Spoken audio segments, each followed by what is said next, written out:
Dans le livre de 1 Corinthiens 9 au verset 22, l'apôtre Paul dit: j'ai été faible avec les faibles, je me suis fait tout à tous. L'apôtre Paul n'était pas quelqu'un de faible. En tout cas, spirituellement, il n'était pas du tout faible. Mais il s'est fait faible pour pouvoir parler à des faibles, pour pouvoir amener à Christ des personnes qui étaient plus faibles que lui. Donc il dit tantôt: je me suis fait juif pour sauver des juifs, je me suis fait grec pour sauver des grecs, etc. Le Seigneur Jésus-Christ avait agi de la même manière. Donc l'apôtre Paul, qui est son serviteur et qui était rempli de l'Esprit de Christ, ne pouvait que faire pareil. Jésus-Christ n'est pas n'importe qui. Il est Dieu, il est saint, il est tout puissant. Mais il est venu sur terre comme un simple homme. Il a pris l'apparence du péché alors qu'il n'était pas pécheur.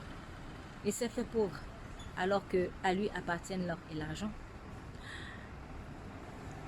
Il a paru tellement faible en fait.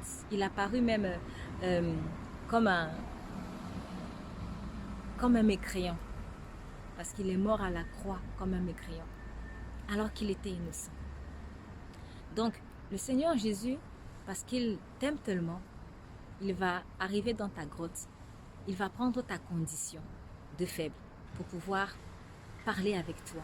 Parce que si Jésus apparaissait dans toute sa puissance, on ne supporterait pas. Dans le livre d'Apocalypse, par exemple, on nous dit il a des yeux qui sont des flammes de feu.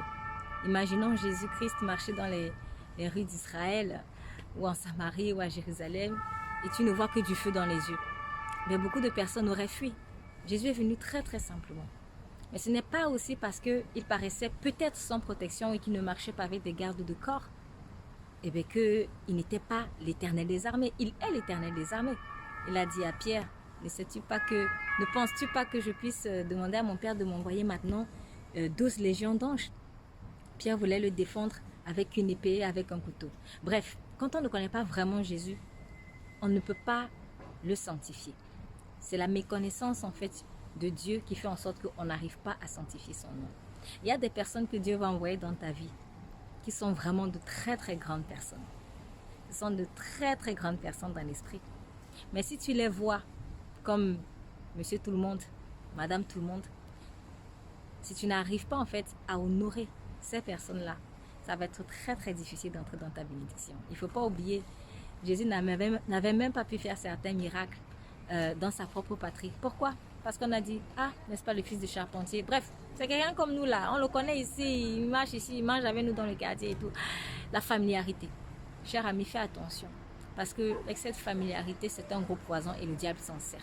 Le diable s'en sert. Il veut te faire croire que cette personne-là, c'est Monsieur Tout le Monde, c'est Madame Tout le Monde, c'est une personne lambda. Non, ce n'est pas une personne lambda.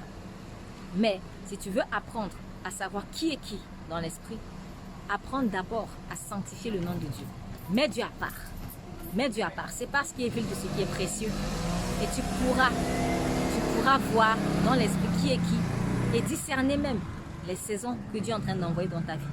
Tu ne louperas plus tes bénédictions. Sois béni. Et écoutez le message du culte dans son intégralité. Le lien est dans la bio pendant une semaine.